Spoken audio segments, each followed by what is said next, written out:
We just came from the Grand Siyum. The Talmidim expressed their experiences, they shared with us their growth, their challenges. And there's one thing which I noted, which meant a lot to me. Many of them spoke about Judaism. Many of them spoke about their Jewish experience.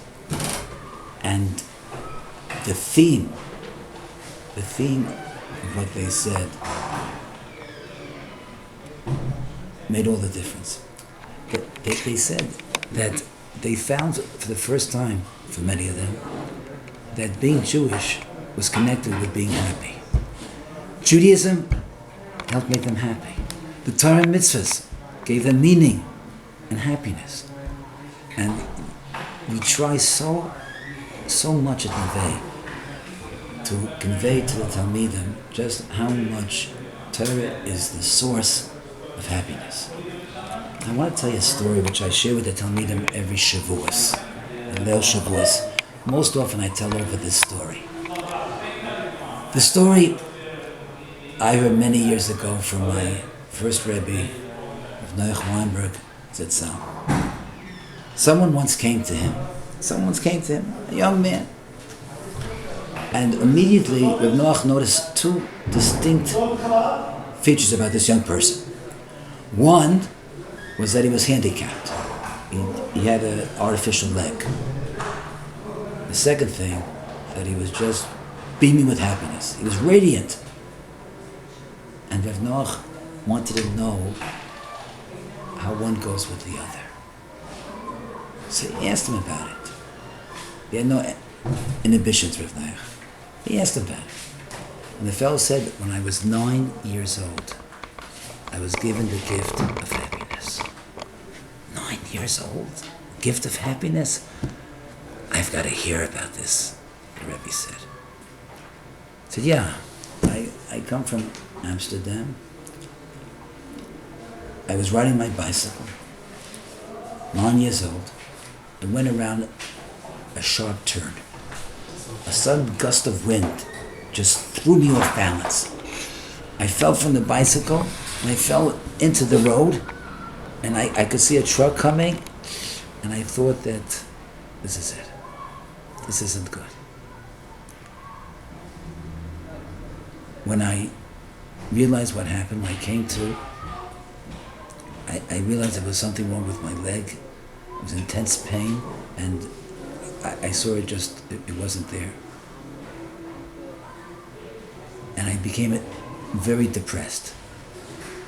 A 9-year-old boy said, and I told myself, that's not going to work.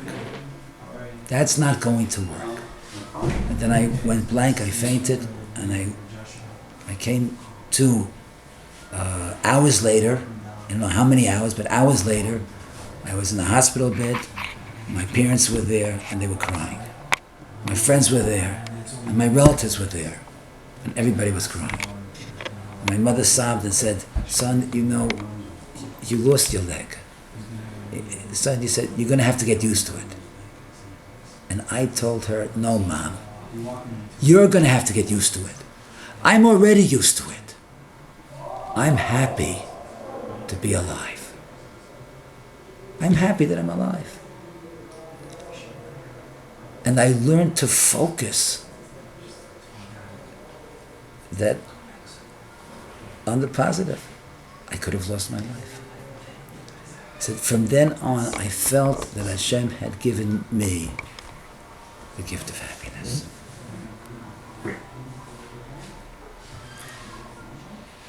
This story, this incident, is a key. It's a key to happiness in life. Because if we would have the attitude that let's look at it from the positive, right?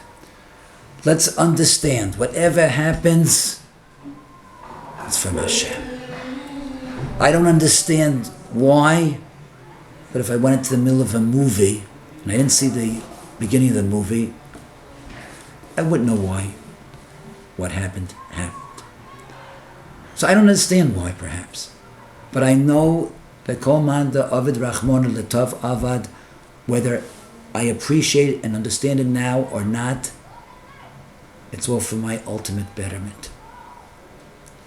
And if I know that, and if I know that Hashem is with me, and that whatever difficulty, challenge, pain I have to overcome, lo aleinu, if I know Hashem is with me, then I can be happy. And that's the gift of happiness. May all of us be worthy of working and developing this attitude. May we all be the recipients of the gift of happiness. I was asked to say a little bit of chizuk to the Bochrim and to the alumni who are in the States. And the truth of the matter is, it's very easy to sit here in the Beit Zion, where Baruch Hashem, it's easy to learn, and it's easy to, to do all the good things that we did this whole year. But the real nisayon, the real test, the front, where the nisayonis are, is really where you guys are back in the States. When you're home, when you're working, whatever you're doing, to be able to hold on to what you have, not to give up and not to walk away from everything that you got, to be able to push even when it's hard, to keep learning, to keep davening, to keep doing the mitzvahs, keep doing the things that you started and are so chashuv to you. In the States, that's what's really hard to do it. It's a little embarrassing for me, but I had a maybe the gemaisa when I was a bocher in yeshiva. I think I must have been about 18, 19 years old. And I was learning for a couple of years already. And it was hard. It was hard to sit down every day to learn. It was hard to concentrate. It was hard to keep interested. And I decided that I just couldn't do it anymore. And I decided that I was going to move on with my life. And even though I knew it was right to keep learning, but I just felt like I couldn't do it. I couldn't push myself anymore, and I just couldn't do it anymore. And I went to see one of the Gedolei Hador in Yerushalayim. I was living in Yerushalayim then. And I went to see the Goyin Reb Shmuel Orbach, Reb Shlomo Zalman Orbach's son. Shlomo Zalman, Zecher Tzadik, Kodesh L'Bracha, and his son Reb Shmuel was from the Gedolei Hador today. And I went into his house and I explained to him that I learned, and I know that it's right to learn, but I just can't do it anymore. I just can't. I can't push myself anymore. It's just, it's not shaykh. And he sat down with me and he asked me if I could, he said he understood. He asked me if I could learn for another couple hours. I said, I can learn for another couple hours. Then he tells me, can you learn for another day? One more day. I said, I can push myself for another day and I can learn for another day. And he said, do you think maybe a week you could learn for another week? I was like, but it's not going to get me anywhere, right? A week, a day, a couple hours. I can push myself for another day, another week, maybe even another month. But there's no future to it. And he told me something that shook me up. He told me, learn for another minute, another word, one more day, one more hour, one more week if you can. He says every word that you learn is a davar nitzchi. Every word that you learn is eternity. He says, I promise you that whatever word you learn, as long as you can, whatever you can push yourself, as hard as it is, if you can just push yourself a little bit more, another word, another pasuk, another chapter, another parak, another amud of Gemara. It's a kinyan nitzchi that you will have for eternity. And I promise you, you will never have charata. You will never regret that you learned for another day. And he took my hand and he shook it. He told me about Tzlocha Rabbah. And I walked out of his house. And I guess he wasn't the right person to go to ask if I could leave yeshiva. And I went back. I went for another couple hours. And I went for one more day. And then another day. And then another day. And another day. And b'li ayin hara, I stop and I think back that I was mamish ready to give up. I couldn't. I didn't have the koyach. But every word of Torah is a davar nitzchi. And whatever you can do, whatever you can push, as hard as it is, and it's so hard. It's so hard. It's harder in Eretz Yisrael, and it's so much harder. Back in America, it's so much harder in the summer when you're there and there are all kinds of things going on and you're following with your old friends and you're so busy and you're working at everything that you're doing. And you sit down and it's such a struggle to learn a pasuk of Chumash, it's a struggle to learn a little bit of Gemara. It's so hard, but you should realize that every word that you learn, when you push yourself to that base medrash, or you open up a sefer when you're in your house, every word is nitzchi, is eternity. I saw a myriad of Maisa. I said over the yeshiva, Shabbos night, a Maisa from the Ponevezher Rav. The Ponevezher Rav was a Jew who his whole world was destroyed in the Holocaust in Europe. He lost his family, he lost his wife, he lost his children, he lost everything. He came to Eretz Yisrael with nothing. And he didn't give up. And he went and he had this dream of rebuilding this tremendous yeshiva, the Ponevezher Yeshiva, and people thought he was crazy. They thought the man had lost his mind. But he rebuilt and he started building and he got Bachrim and he got a piece of land and he started building the yeshiva. And he built orphanages for orphans from the Holocaust. And he built an orphanage and he used to go in and he used to take care of these kids, these orphans, as if they were his own children. And he used to go to speak to them. And there was a Yid by the name of Reb Zicherman, who was one of the orphanages. When the Ponevezher Rav came in one evening and he spoke to the orphans. And he said to them, he said, I want to ask my dear children, you wonderful children, I want to ask you a question. Does anyone here know there's a custom at the end of Shmoneh Esrei, a minute from the Shloah Kodesh, to say over a pasuk that begins and ends with the first and last letter of a person's name? He says, do any of you, beautiful children, do any of you know your pasuk? And they all raised their hands, and this one said his pasuk, and this one said his pasuk. And then the Ponevezher Rav went over to one child, and he said, do you know why we do that? What's the custom? Why is there such a minhag? And the young boy told him that his Rebbe had told him that the Shloah Kodesh, it's a minhag from the Shloah Kodesh, that the Shloah Kodesh says that when a person passes away, goes before Kadosh Baruch Hu in the next world, says it's a tremendous pachad, there's tremendous fear when you stand before Kadosh Baruch Hu in judgment. And the Shloah says that a person will not be able to remember his name, will forget his name. And if a person doesn't know his name when he stands before Kadosh Baruch Hu in judgment, it's a terrible kitrug, it's a terrible thing for the person. And if you say over this pasuk, it starts and ends with the first letter of your name and the last letter of your name, you'll remember the pasuk, and by remembering the pasuk, you'll be able to remember your name. So the Ponevezher Rav said, beautiful. And then he said, my dear children, I want to ask you something else. Explain to me. I don't understand this shloah. How many times in a day do you hear your name? How many times in a day do you say your name? You hear it over and over and over again, your name.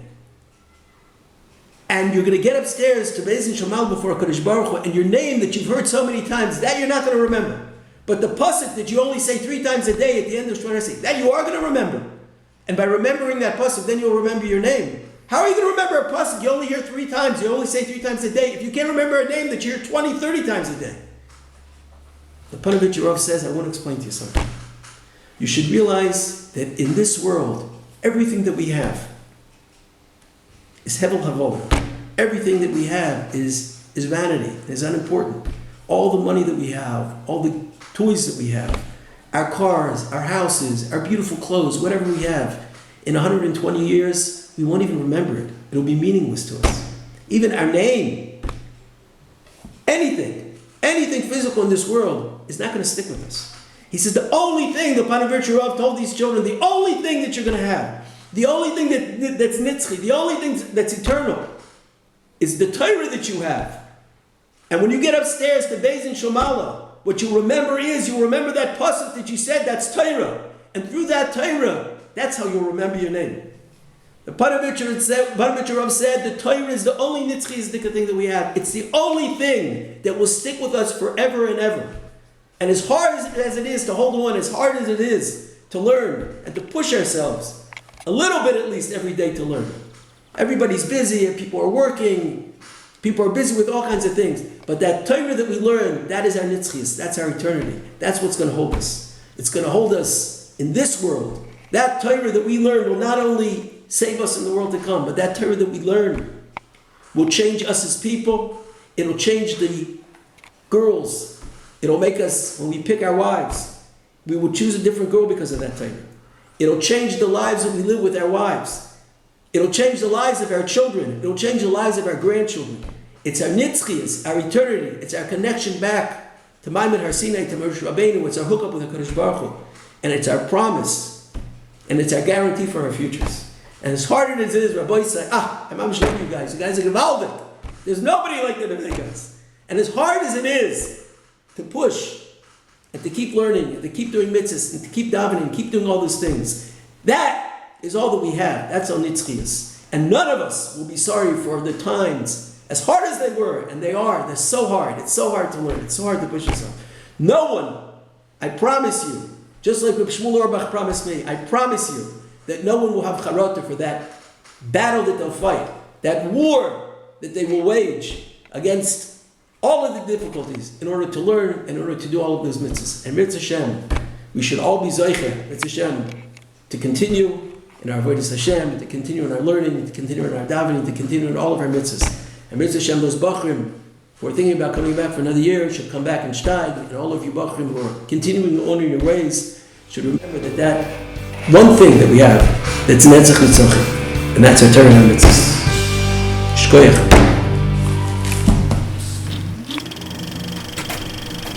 We're all aware today of the chinuch problems. We want to bring up our children beautifully. We want to succeed. So I was just thinking of an idea, just to bring out a certain point of what makes the most impression on a young child. So I just thought when I was asked to speak, I just thought for a moment, let me think myself when I was a little child, as a spur of the moment, what do I remember when I was a little child? I remember, I must have been about 4 years old, 5 years old, maybe a bit older, I don't remember that, when I used to have to learn Friday night with my father. So, what do I remember from that? I remember when my mother would come in, and she, after I lived with my father, I don't remember living with my father, I remember my mother coming in, and she would come in with a small packet of candies and sweets. I still remember her coming round the room, the den where I lived with my father, and she said, the Malach came, this is a Malach from heaven, you learnt well with your father, these are your packet of sweets. That's one thing I remember. I remember, to forget, this is like a spur of the moment when I just asked myself, what do I remember when I was a little child? I remember going to shul with my father, holding his hands. I remember coming home. I don't remember being in shul, but I do remember going with my father and coming home. I remember when my grandfather would call me in Shabbos afternoon to say Tehillim with him, the Tehillim which they say on Shabbos, and he would sing it beautifully, and I would remember that. I remember something else. Everybody makes a beautiful Suda Shabbos, Friday night, Shabbos morning. My mother made beautiful meals. But what I remember most is the Shalosh Shudas, the Suda Shlishis, where she would set up the table beautiful salads and different types of fish. That's something I remember. I remember the Chagim. I remember Hanukkah. I remember we used to have in our town, we used to have a Hanukkah party where, the whole town, all the kids would come into a ulam, to a hall, and I don't remember that. What I do remember is that before we came into the hall, there was a few people standing outside. This one gave me crisps, this one gave us candies, this one gave us that I remember. I also remember in Hanukkah that there was somebody living at the bottom of our street. A family, my father was in a yeshiva. They were just, I'm going to say simple, but beautiful people, but working people. And one night we would go to them, and they would set a beautiful table, and our family would just sit with their family and just sit. And the other night they would come to our house, and I must have asked my father. My father was a Rebbe, a very busy man, learning in a yeshiva of 300 boys. That's what he told us, just to sit and enjoy the mitzvah of Hanukkah, of getting together. I remember when the round clock came to our town gate, said, I remember when the whole town went out to visit him at the train station.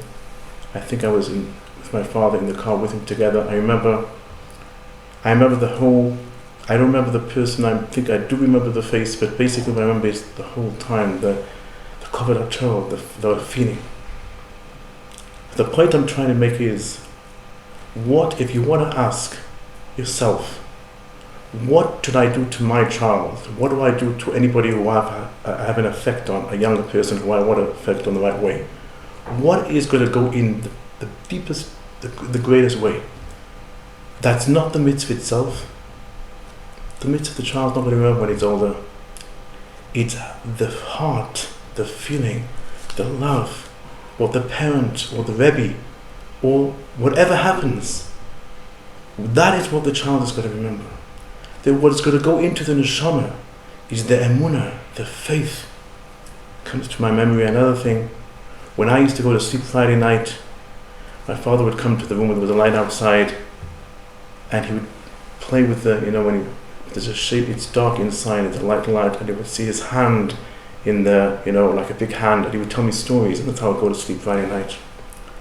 If a child is going to go to sleep like that, and go with stories of emunah, if the child is going to be brought up that what he hears at home, what he hears from whoever's teaching him, is going to be with the whole heart, it's going to be with the whole neshama, that the child will remember for 120 years. That the child 50, 60, 70 years later will remind himself of the youth of what he was given from his parents, or his teachers, or whatever, or his rabbi from the community, or whatever effect a person was trying to affect the child. He's going to remember the Mesiras Nefesh, the love, the Yerushalayim, the Emunah. That's what he's going to remember. And then I think we should take a message for all of us, that if we want to affect our children, and we want them not to have to go with their friends Friday night and do other things, if we make the Shabbos, if we make the mitzvahs love and affect, then he won't just come to shul to socialize with his friends. He will want to go walking with his father home, because it's holding the hand and he enjoys it. It's not the pressure of the Shabbos, it's the love of the Shabbos, it's the love of the mitzvahs.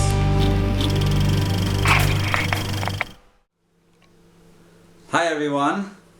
It's really great being able to say hello and connect again after a long time of unfortunately missing each other. I wanted to mention a very important message. I think it's good for all of us to remember and think about once in a while. When we leave the yeshiva, we go back home, and things are definitely different. Unfortunately, sometimes we feel that we kind of lost what we've gained. In yeshiva, we were able to be a little makbid, a little more on our davening. We were learning. We were moving ahead. Then we seem to go back into the old habits that we've had, and unfortunately, we feel we kind of lost it. And that's very wrong. And I want you to know that the Torah looks at it totally differently. We know that Adam la'amal yulad. The Vilna Gaon explains, what is Adam la'amal yulad? When a person is in his mother's womb, he has a malach teaching him the whole Torah. And it's an unbelievable experience that unfortunately we don't remember so well. As we all know, the malach taps us on our lip as we are born, and we forget it all.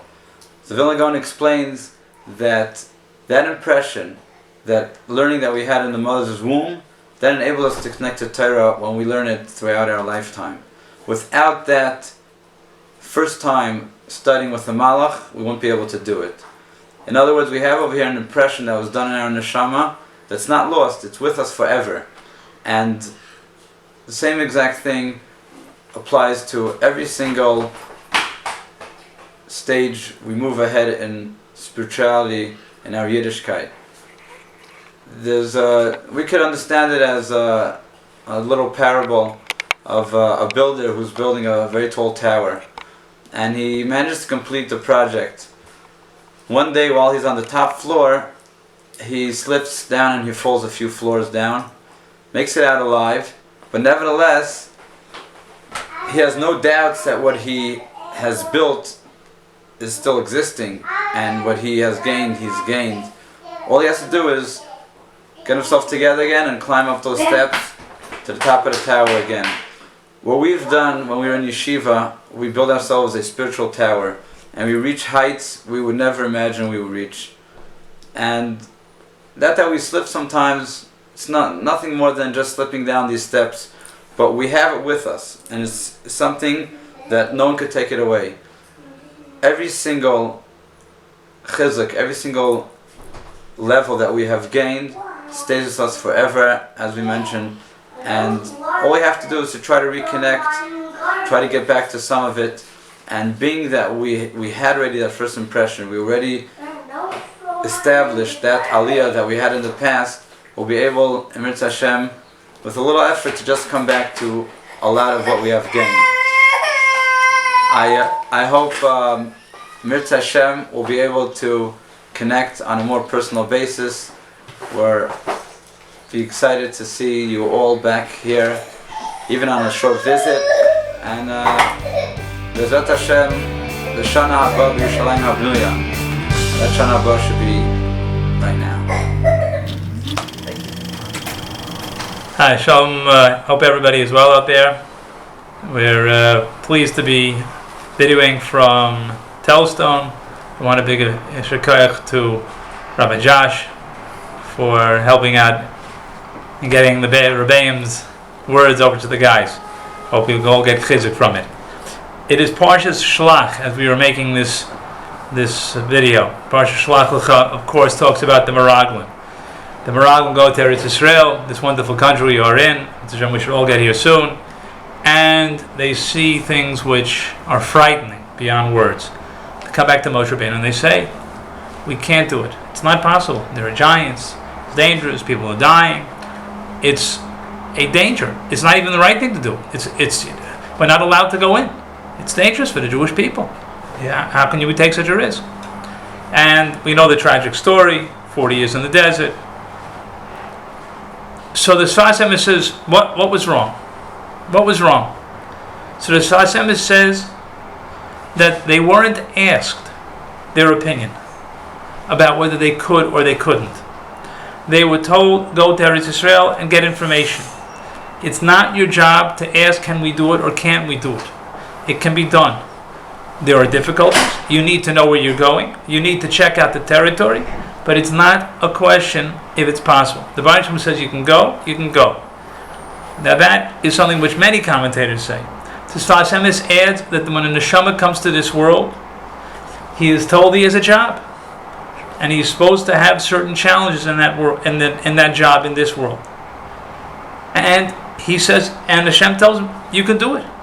So a person gets this world, he thinks, how am I going to handle this? How am I going to handle that? And listen, I don't have to be talking to Neveh guys about the difficulties. There are substantial difficulties in this world, and they have to be worked out with Chochmah, and they have to be worked out with Tefillah, and we all need Siyata D'Shmaya.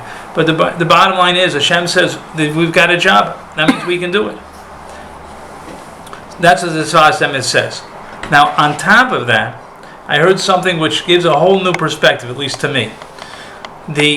For many years, I knew about a Gemara in Chulin. In Chulin, it says that every animal, when it was created, was given the opportunity to choose the form that it wanted to be in. Maybe a hippopotamus decided doesn't want to fly around. It's going to be a big fat hippopotamus. And a mosquito is going to be a little thing that, stings people and it gets annoying, But it knew that was the best way for it to look and for it to function, for it to do its job. I heard a very fascinating Rabbeinu Bechaya today. Rabbeinu Bechaya says in Parashat Hiseitze, on the pasuk about making a fence around one's roof, it says, Shema yipol anofil mimenu. Maybe the faller will fall from the roof. What does it mean that maybe the faller will fall?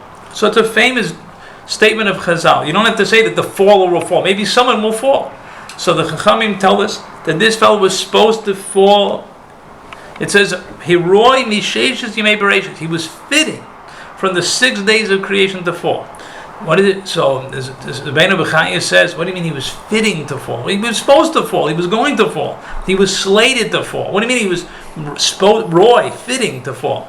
Says the Rabbeinu B'chaya, a remarkable chiddush. The Rabbeinu B'chaya says that a person in Shemayim before he comes to this world is, so to speak, has a discussion with Hashem, and Hashem says, for you to do your Tikun in this world, it unfortunately is going to have to be, there'll be a very sad ending. Do you want the job? And the person says, I want the job, because I understand for the Tikun that my neshama needs, that's what has to happen.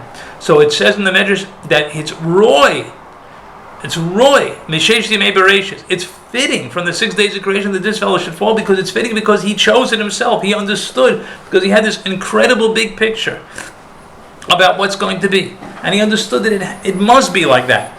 So the source I heard it from, wanted to extend it to more difficult situations. Lo Aleinu. I mean, that's difficult enough. So, how to actually process that is a very hard thing to know. I'm not saying that that's like, oh yeah, well, everything that happens is just, bam, just I'm in, and no problem. I should know it's all from, been written out, and I wanted it, and I signed on it. We're human beings. It's not so easy, but at least to know that it's implanted in us, that understanding that deeply within ingrained us is knowing that, yes, this is what I'm supposed to be doing, and it's a job that I want to do. Not just that I can do, like the Sfas Emes says, that I need to do, but I even understand that it's something that's essential for me. What do you do? But the bottom line is, as Neveh often tries to work on, we're human beings. What do you do now? How do you jump the gap between the clarity and understanding that our neshamas had when we're in Shemayim, that this is what's supposed to happen, this is the very best, and we're choosing it, and the bottom line of how do we actually live it? So there's a number of things. I'm not saying anything new. The first thing is you got to learn Torah. For both sides, we have to learn. All of us, we all have to learn, because the world is so confusing and so bemuddling. It's just like walking through a fog. Torah helps clear the mind. Next thing we have to do is we have to daven. Listen, I'm telling you obvious things. There's nothing we don't know. We have to daven. We have to daven that Hashem should help us both make it through the test and also have clarity where we're trying to head to.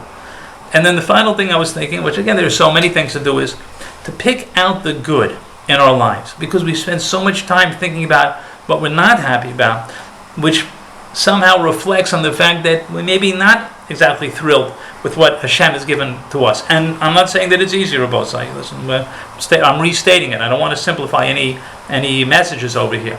But to see the good and to practice can help us move forward in that understanding that maybe a little bit this has got a bigger picture to it. So right now, I can't see the whole big picture. I take one step closer to see a little bit of the good, a little more of the good. And then sometimes maybe didn't even look good, and now I'm seeing the good.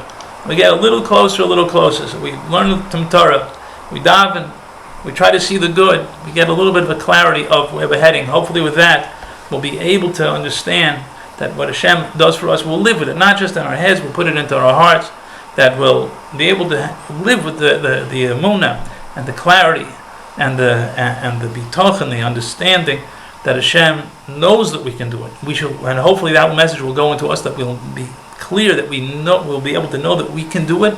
We'll have the strength to do it. Hashem will work together, and hopefully we'll all be able to strengthen ourselves and do that which Hashem really knows we can do.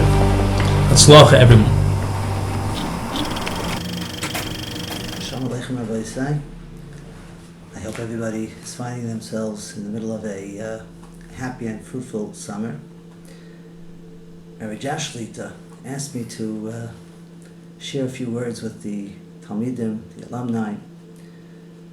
I was thinking that perhaps it would be an idea to discuss a little bit about the days of Ben Azmanim. When one comes to Ben Azmanim, there's a few things that a person has to think about. The first thing that a person has to think about is, what did I gain the past year? Where were my strong points? Where were my weaker points? What do I want to take with me from the year before to incorporate into my following year?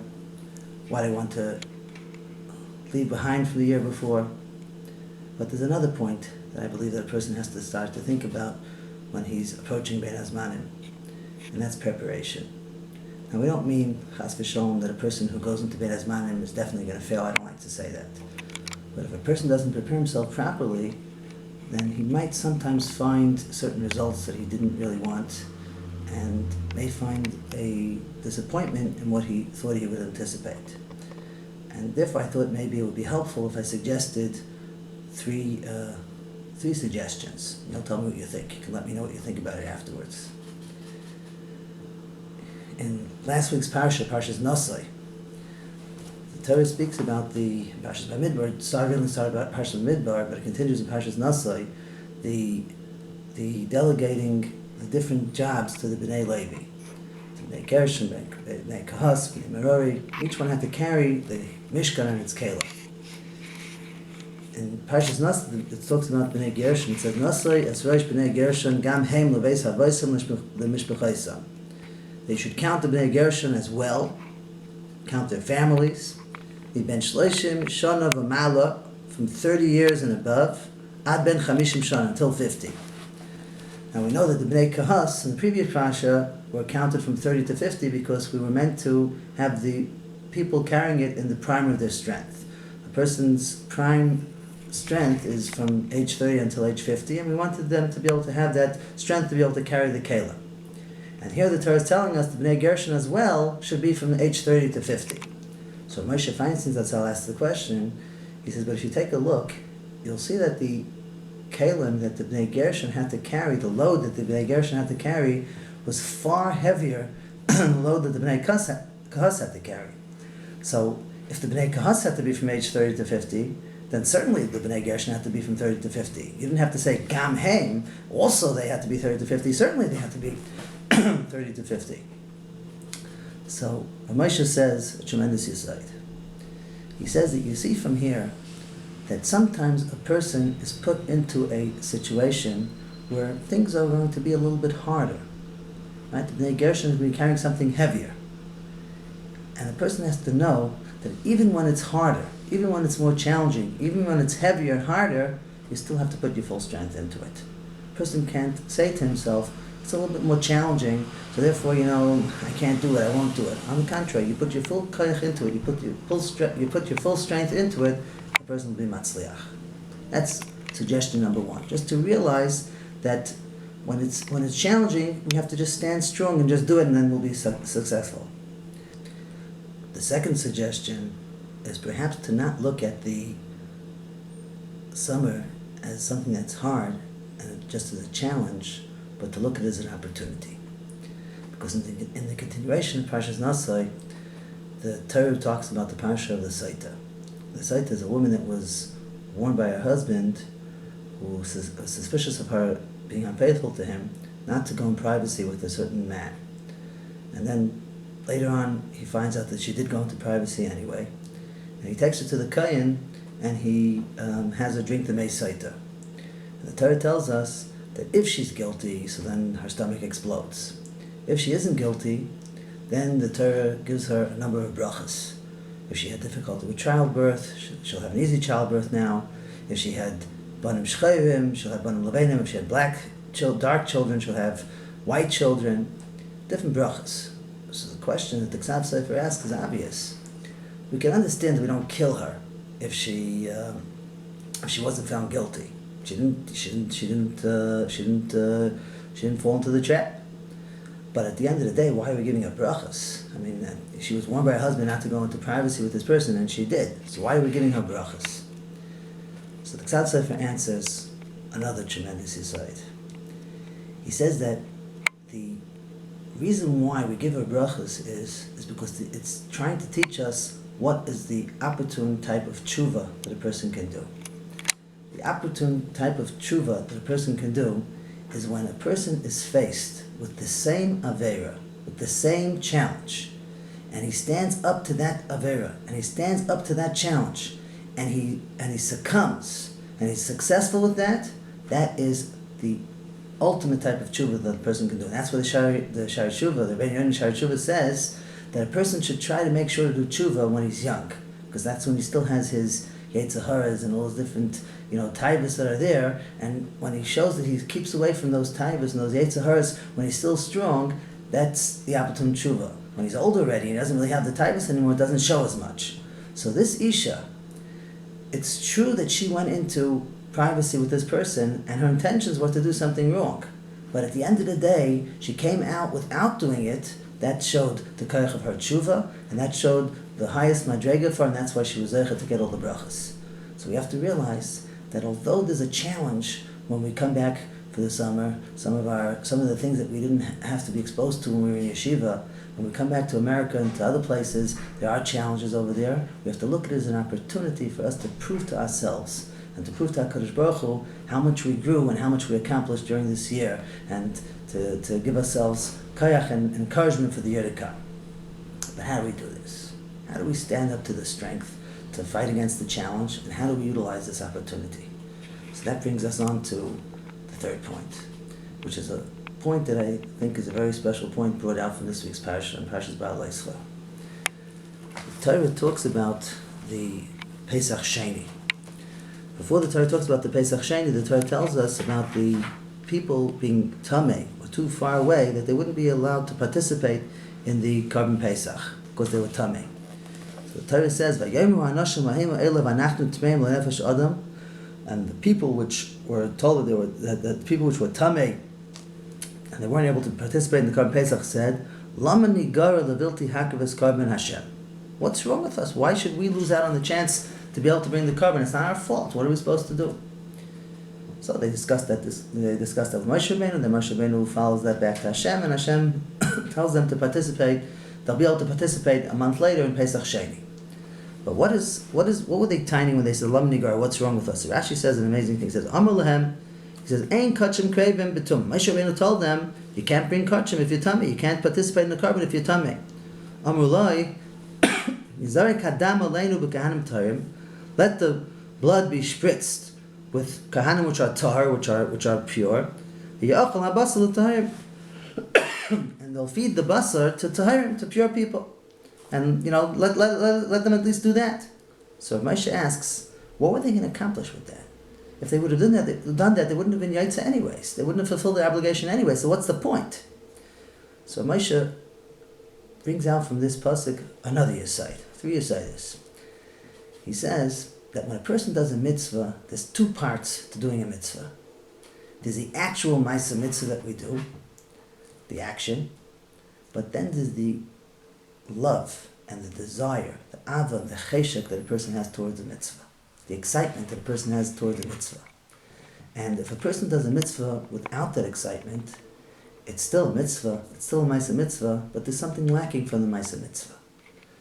We learn from here that there's an importance for a person to have a geschmack and an enjoyment in his avodas Hashem. And that's something that a person has to work on for 2 reasons, I think. Number 1 is because it builds his connection with HaKadosh Baruch Hu. And secondly, it helps a person to be able to keep his avodas Hashem alive. When a person just does things, without a desire, without a cheshek, eventually he just gets used to his hergel, again, gets used to living his life in rote, and things start to dwindle. And it's important for a person to strengthen himself in his excitement of avodas Hashem. And Moshe always used to say he used to say that when people came to America from Europe, and they were, the early 1900s, and they were looking for jobs, so it was very hard to find a job that would let somebody be Shomer Shabbos. And some people which came to America then were successful with their children keeping Shabbos in the future generations, and some not. And he said the reason why. He said those people that came back and told their children that Shabbos was so hard, so difficult, so challenging, but I did it anyway, their children didn't keep Shabbos. Because they said, okay, Dad's very strong, Dad's very powerful, I'm not, I can't do it. But those people that told their children, Shabbos is so special, Shabbos is so dear to me, I just couldn't give it up for anything, those people had their children keeping Shabbos in the future generations because they realized how special, how dear, how bishmak, how pleasant Shabbos is. When a person works on himself to keep his avodas Hashem alive, to keep his avodas Hashem with a cheshek, that helps him to be successful, to be able to fight challenges and to live up to the opportunities. So Mitzvah Hashem, everyone should be zeicha to have a successful Bein Hazmanim. And Mitzvah Hashem, I think you all will. But hopefully if we could try to implement these three ideas of realizing that even though it's challenging, stand up with all your strength.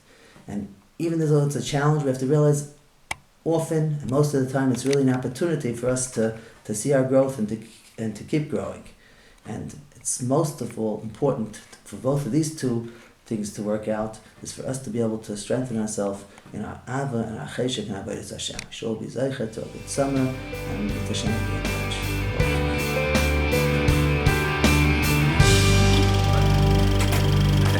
Shavuos is coming in a few days, but the lesson is good even after Shavuos. The Torah says, Hashem says, if you accept the Torah, fine. If not, there will be your burial place. Question number one. You already said Nasa v'nishma. What's your problem? You ask someone, do you want to come over for Shabbos? Sure, I'm coming. Then you take out a gun. You're like, you don't come, I'll kill you. I said I'm coming. What are you getting crazy about? We already said Nasa v'nishma. What are you have to put the mountain overhead? Question number one. Question number two. It says Kaflein har kagigas. He put the mountain overhead like a gigas. What is a gigas? A gigas, a barrel, a vat, a jug. What's scarier, a mountain or a vat or a jug?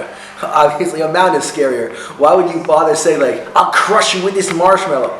Your example is actually like worse than the statement. How about I'll put the mountain overhead like a mountain? Mountain like a mountain should actually do it. It's like this mountain like a vat or a basket. Question number three. If the mountain is going to kill them, it shouldn't say there will be your burial place. It should say here will be your burial place. Why is it saying there will be your burial place? The answer to this is we walk in with a feeling like the Torah is terrible for us and it's all, going to deprive us of all the enjoyments of life and everything else. The truth is exactly the opposite. We already said Nasa v'nishma. You're in. Hashem said, you guys are good to go. The mountain is actually not going to kill you. The mountain is going to protect you. Welcome to a gated community. The mountain is going to protect you here. That's why it's a vat. It's an open-ended area. It won't destroy you. But if you ever leave this inner circle, that's where you're dead. That's where you're going to fall apart. That says, Sham, there will be your burial place. As you look in the world long enough, you see, we don't want to explain too much. Who knows who's listening to this? But you look into what's going on in the world long enough, you see so many times people think, oh wow, I better outside, you go live this type of lifestyle, it'll be so exciting. When you actually get there, what actually happens, you realize your life starts falling apart at the seams. The vert is exactly this. The Torah is going to protect you, and that's the mountain. As long as you're here, you'll be in the same place. As long as you're there, you'll be over. Good to have an opportunity to speak to everybody. Hope everyone's doing well. Thank you to Rabbi Josh for setting this all up. And I'm just going to, sort of say over what I always tell guys at the end of the year. I'm sure that's a relevant thing to say to guys who've been away for a while as well. And actually, I end up talking to guys a lot on Facebook. And if you're not one of the ones who talks to me, it's a good time to friend me and strike up a chat sometime. Anyway, so the advice I always give is, number one, always keep in mind, what your limits are. I always call it traffic lights: red light, green light, yellow light. Red lights are things that you would, never do. Green lights are things that you always make sure that you try to do. Those are good things usually. And yellow lights are, proceed with caution. Slow down because there might be a red light soon. So it's always a good idea to make a little chart and put little color stickers on your chart. And these are things that I'm going to be careful about. These are things that I always want to make sure that I do. Whatever it is, Shabbos, Kashrus, whatever they are. And yellow lights, if we run too many yellow lights, eventually you get a warning, and you want to make sure to be in touch with your rabbi for a little chizuk, which is the other thing I always tell people to keep in touch with your rebbeim. The rebbeim that are here, the rebbeim that you might have. If you want to be in touch with me, like I said, Facebook is always helpful. And the third thing is that I always tell the guys, things don't always work out as planned when we leave. A lot of times we leave, we're on a high, and then when we not like that. And then when we leave, sometimes things don't always go as we had planned. And it's always important to remember, Hashem loves us, and no matter what we do, wherever we might slip up along the way, Hashem does love us, and He's always there waiting for us to. Waiting to help us out and waiting for us to come back. And it's never too late, never too far. always get back in touch with him. All right, it's good to speak to everybody, and hope to see you again sometime. Okay. I made a bracha before the video. Hi guys. This is my last will and testament. The last thing that I'm going to say to you from Yeshivat Neveh Tzion. I'm standing here, as you can see, behind bars. They finally caught me. In the 420 shir in the dorms. And we all know what's going on there. We weren't learning Torah. I don't have to say anymore. So this is the last thing that I want to say to you, Neveh. This is a true story, actually. It happened to my neighbor. His name is Shai. Shai, after he finished the army, was traveled around the world. He went to Africa, and he was traveling through the darkest jungles of Africa. And in a jeep, not so smart, he was by himself. And as he's traveling, he sees a small boy, about 8, 9 years old, with his hand out, asking for food.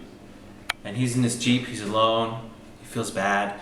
He stops his jeep and he gets out of the jeep, bad move, to give the boy a candy. And suddenly, from out of nowhere, jump 20, 25 African, I guess you'd call them the African thugs, start jumping out at his car and surrounding his car. And suddenly they don't look like they just want candy. They look a little more menacing. And the older one, this is a true story, happened to my neighbor, Shai, I mentioned that. The oldest one, about 16, 17 years old, comes up to him and looks him in the eye, and he doesn't look so happy. And he says, "What's your name?" Probably didn't say it with such good grammar. He goes, "Name." And he says, "Shai." And he goes, "Where from?" And they've all got spears. And he says, "Israel." Now, Shai had grown up in Tel Aviv, totally secular. He knew he was Jewish, but that's about it. And he went to the army, didn't learn anything about his Judaism, about his tradition. And suddenly when he said Israel to the 16-year-old African boy in the darkest jungles of Africa, the boy dropped his spear, took a step back, started pointing at him, and said, "You choice people! You choice people!" And everyone started going, he started speaking, and then everyone else in African, "You choice people!" And they're all yelling at him, how he's part of the chosen people. And Shai had heard about this concept of Am Nivchar, about it being a chosen people. He had no clue what they were talking about. The boys left him alone, went away back in the jungle. Shai drove off, and he said, "I'm probably going to have to figure out what exactly this means, chosen people." Chosen people, by the way, doesn't mean that Josh locks you in the pain. So he goes back to Israel. He goes back to Israel, and he decides he's going to find out, what does it mean to be part of the chosen people? You guys already know. You've been here for a year. Follow me, please. And as we know, what we've learned here in Neveh is something called Tikun Olam, something called fixing the world.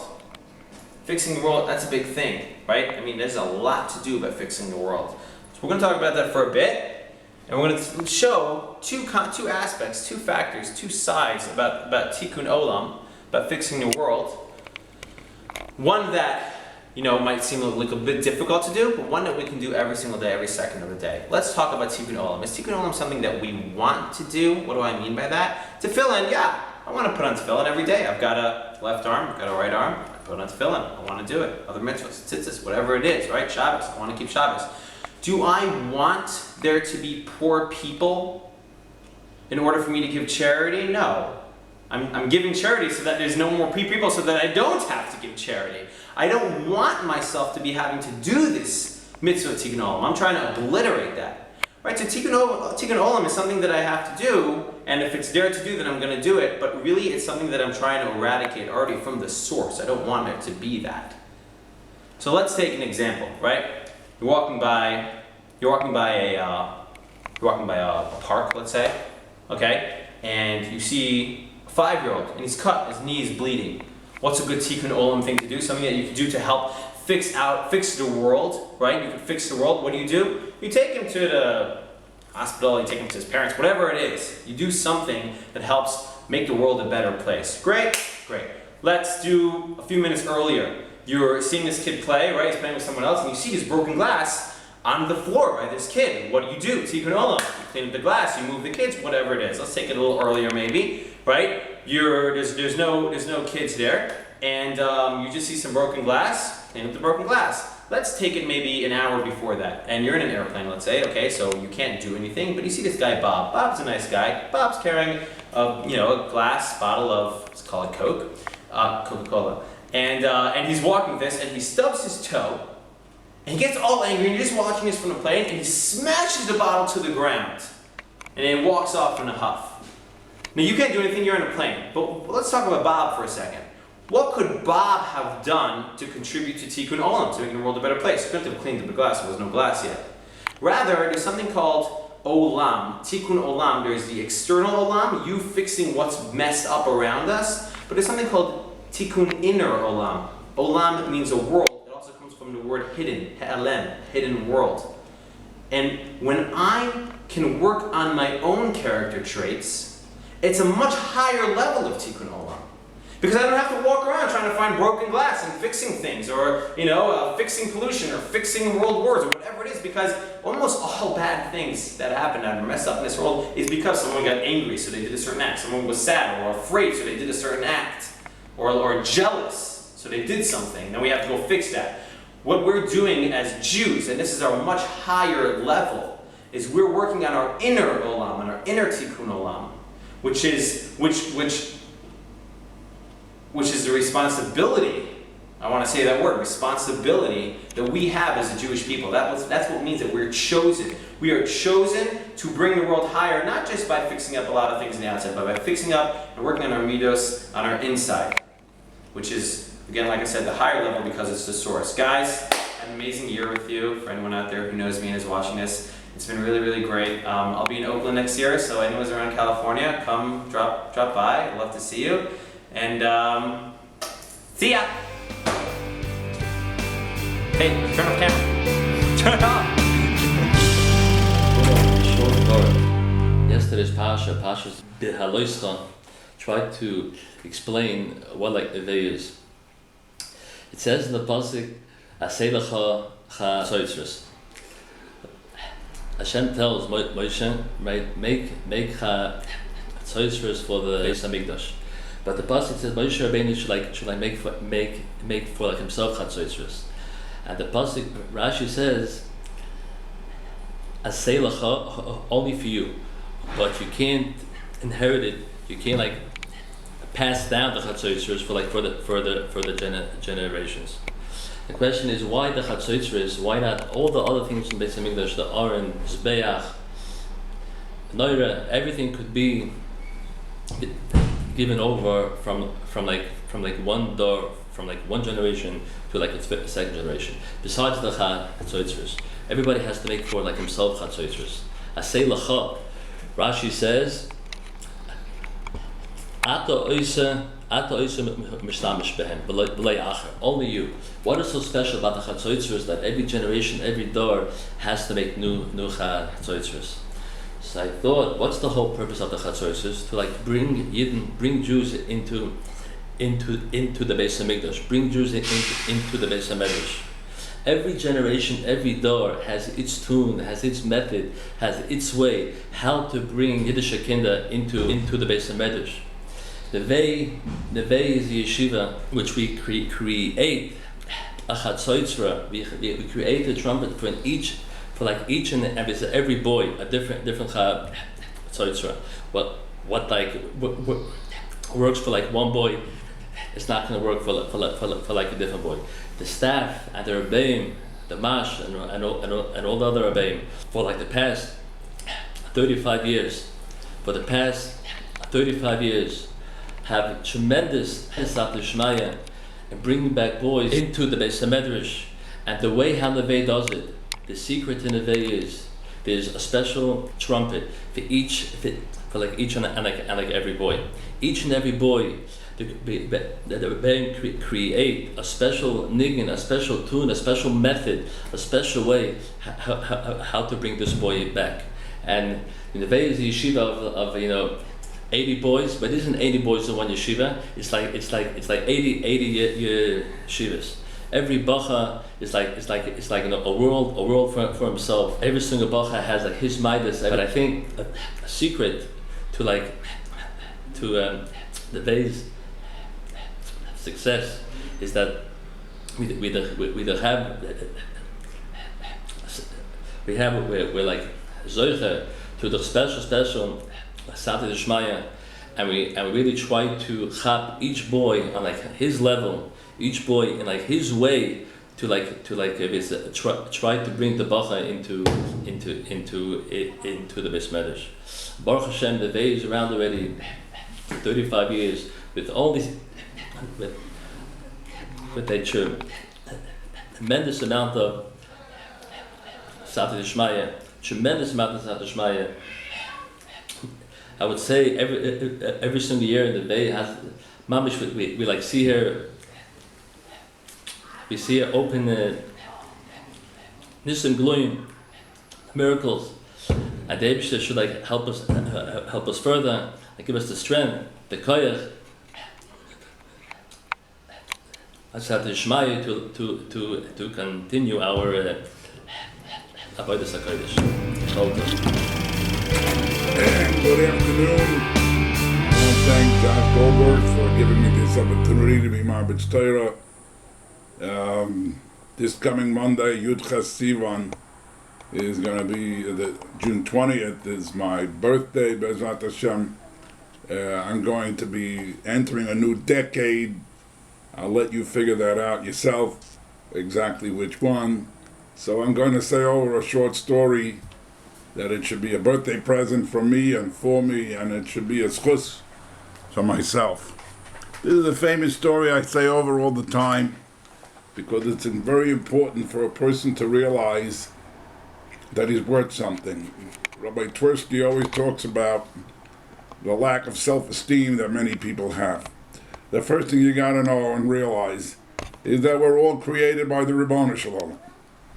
And as the saying goes, I must be very special because God don't make junk. Obviously, if I'm put here, I have a purpose and I'm worth a lot. The problem is many times we don't realize it, and it takes other people to help us understand, whether it's a Rebbe, a parent, a friend, a story. So I'm going to tell you this story that I heard from Rabbi Avram Twersky when he spoke at Neveh years ago. It's called Avi and the Diamond. He came to a prison in Eretz Yisrael and he was talking, trying to give them encouragement to these ex-cons. It's not an easy thing to do. But he said, when I was a kid and I was no great person, I used to get wild sometimes. But when I did something, my father never told me, why'd you do it? My father told me, you're such a good kid. He built me up. It's beneath your dignity to do this kind of thing. And then Rabbi Twersky turned to these hardened criminals. He says, you guys are really great people. It's beneath your dignity to do the kind of thing that'll land you up in jail like this. He was not much building them up. At the end of the speech, this guy Avi comes over to him. He says, Rabbi, it was a beautiful speech, but I don't know what the heck you're talking about. How in the world am I going to have self-esteem? I was in jail for the last 5-10 years, whatever, for mugging old ladies for a couple of shekel. If I ever get out of here, who's going to give me a job? Who's going to trust me? They got to be crazy. You want me to have self-esteem? My parents daven for me every day that I should drop dead, and I'm supposed to have self-esteem. Baruch Hashem, Rabbi Twersky had tremendous Siyata D'Shmaya, and Rabbi Twersky told Avi the following. Avi, I want you to know something. Did you ever pass by a jewelry store and you'll see in the display window a beautiful $500,000 diamond, 25 carats, whatever? Do you know where that diamond comes from? They have these diamond mines in different places, South Africa, Australia, whatever. And they have these workers digging out black, muddy, ugly-looking rocks. And they're about to toss them in the garbage. But there's a maven who's watching every move. And he says, wait a minute. He says, let me see that. The guy says, don't throw that out. There's a beautiful diamond in here. And the worker says, what are you talking about? I know what a diamond looks like. That's far from a diamond. The expert says, listen, give me 2 weeks and I'll show you. He brings it back in 2 weeks. The worker cannot believe the transformation. A beautiful scintillating diamond. What magic ingredient, Avi, did they put into that black rock to make it into a diamond? The answer is there's no magic ingredient. The diamond was already in there, but it was just covered up with a lot of junk.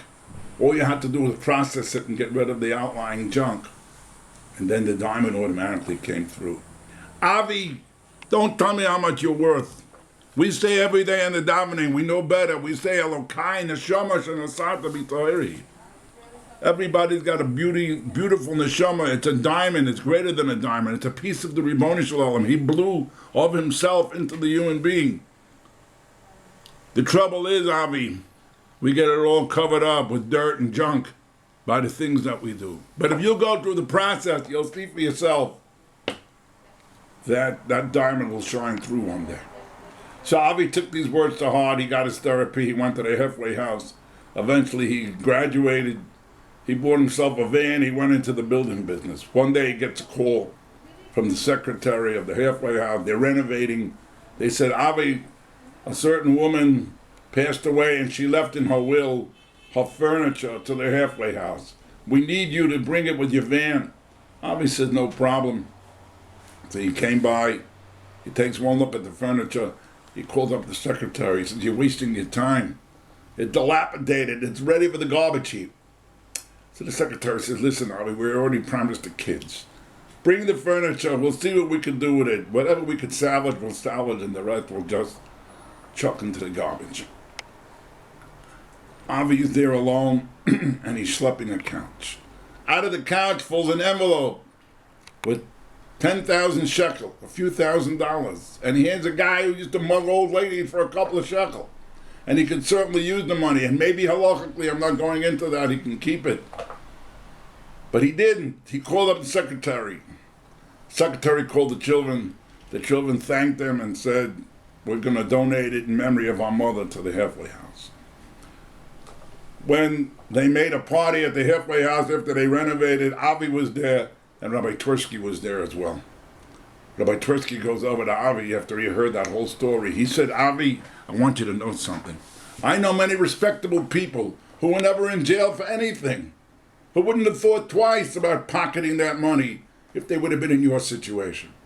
And you made such a tremendous extreme reversal. You used to go around mugging for a couple of shekel, and now you gave back money that maybe you could have kept. Didn't I tell you we'd find the diamond? So the story ends that Avi went out and he bought a plaque and he put it up in the halfway house. And the plaque read in Hebrew, Merkaz Lilatishat Yahalomim, the center for polishing diamonds. This is the plaque that each and every one of us has to put up in our own homes. And also, especially in those yeshivas like Neveh, that try to bring out the diamonds, that try to process the individual and get rid of the outlying junk in order to bring out that diamond that's really there. Remember, HaKadosh Baruch Hu doesn't make junk. We should keep that in mind. I'll just end off with one quick thing about a birthday. Somebody told me, Yitzhak Belsky told me, your birthday is the day that God decided that the world would be missing without you. That means that when God created us, we're worth something, and He put us into this world, and the world would be missing if I'm not here. Let's justify that. Let's ask ourselves, what would the world be missing? Obviously, I have something to contribute. May this be a schus for all of us. It should also be a refuah shleima for my wife, Martha Miramrocha Bartivya, and it should be better to be a Mashiach ben Herav Yameinu. Hello, Shalom Aleichem. What a pleasure. What a pleasure it is to be speaking with you and sharing with you, learning together with you for just a few minutes once again. I want to start, as you'll understand, if you've already seen the videos before this one, by thanking the Rebbeim for their hard work and their energy and their time that they were so generous of giving towards this project, and appreciate very much everything that they've put into it. as I'm sure you do as well. Let me start by telling you a quick story that I read. "Edna, listen here," Fred, her husband, shouted across the room one evening. "Edna, you have to promise me one thing. If it ever gets to the point where I'm dependent for my life on a machine, you have to promise me that you'll just unplug it." And Edna nods, agrees, and walks across the room and unplugs the TV. Now, I hope you'll forgive the irony of sharing this story on a video and take the message that comes along with it instead. You see, there's a vart I want to share with you. And I read this vart in the Pirkei Avos notebook that was published at Neveh this year at the yeshiva. And this particular vart was written up by none other than Harav Psachia Futterman. A beautiful, beautiful idea. The 8th Mishnah in the 2nd parak of Pirkei Avos says, Marbe Torah, Marbe Chaim. That someone who adds Torah to their life adds life to their life. Now, classically, we understand that to mean that when someone learns Torah, it gives them longer days in this world, more days in this world, and also, of course, greater life in the next world. Psachia had an insight that was incredible. He said, it's not just about a longer life. It's about a life that's more full of life. Because someone who learns Torah adds a richness, a beauty, a depth, a pleasure to the days of his life. He adds a wisdom, he adds an understanding, he adds an appreciation for the world, for nature, for the beauty of it all, for his relationships with his family, for his relationships with Hashem, what it means to be a person, what it means to live. And isn't this really the Neveh story, after all? So many times we see people who the world has beaten up, who've gone through tough times, that come to yeshiva in a September and an El, and they're sad, or depressed even, dejected, maybe bored with life, maybe fed up and fatigued. And slowly, gradually, in a healthy way, they get involved in the learning in yeshiva. They get to taste the pleasure of what a life of Torah means through the studying and through performing of the mitzvos, through the connection to the yeshiva and to the Rebbeim.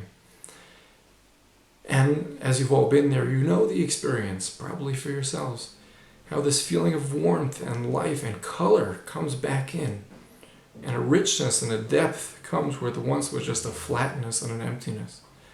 And I think I understand this to mean what Psachia was talking about, that there's this added value, there's this added flavor and depth that's brought into a life lived with Torah learning, with Torah values, that without it is just absent and empty.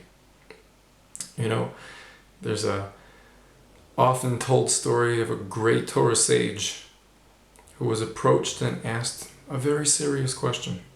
He was asked, Rebbe, why should I sit and study Torah when if I work and earn and share my wealth to support the study of Torah, I'll receive the very same reward in the next world as he who was learning?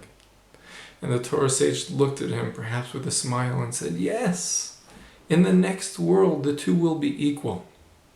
Oh, but in this world only the one who's learning has the true joy, has the true pleasure of what it means to have this world as well. If you think back to the times that you were in yeshiva in Neveh and spent time speaking with your Rebbeim in the yeshiva, and even more, visiting in their homes and being with their families and at their Shabbos tables, watching the interaction between them and their families, their spouses, their children, there's just a beauty and a richness and a depth that's brought to it all because of the Torah learning and the Torah values that they're involved in. If you can imagine, on perhaps a broader sense, what this means. Imagine being at a wedding where the tables are set beautifully, centerpieces and flowers and sparkling wine decanters and all.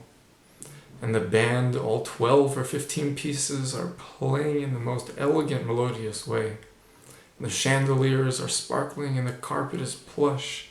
Everything is perfect except there's no chas and kala. There's no bride and groom. Can you feel yourself enjoying such a wedding? Can you feel yourself participating enthusiastically in the dancing when there's no chas and kala in the middle? When there's no point to it all? When it's just going round and round and round, day in and day out, without purpose and without reason? If we think about it in this broader sense, perhaps that's what it is to have Torah in a life, is that all the wonderful things are raised to such a higher level when there's purpose behind them, when there's meaning behind them, when there's a Hashem who loves us and cares about us and wants only the best for us, and that's why He gives us this Torah to learn and to perform. You know, we should remember that we're part of this nation, part of this epic story that's been going on for 5 2/3 millennia now. We're part of this story and part of this family that has such a rich history to it, that has such an incredible future ahead of it.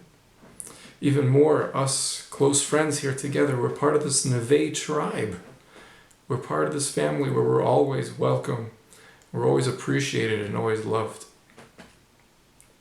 And Chevra, I want to share with you that I believe in you. You inspire me, watching you and your growth in your days in yeshiva and following you afterwards after you've moved up and ahead in life. I'm proud of you. I'm proud to be connected to you. And I love you very much. May Hashem bless us to continue to serve Him, always together, in health and in happiness. Uva l'tzion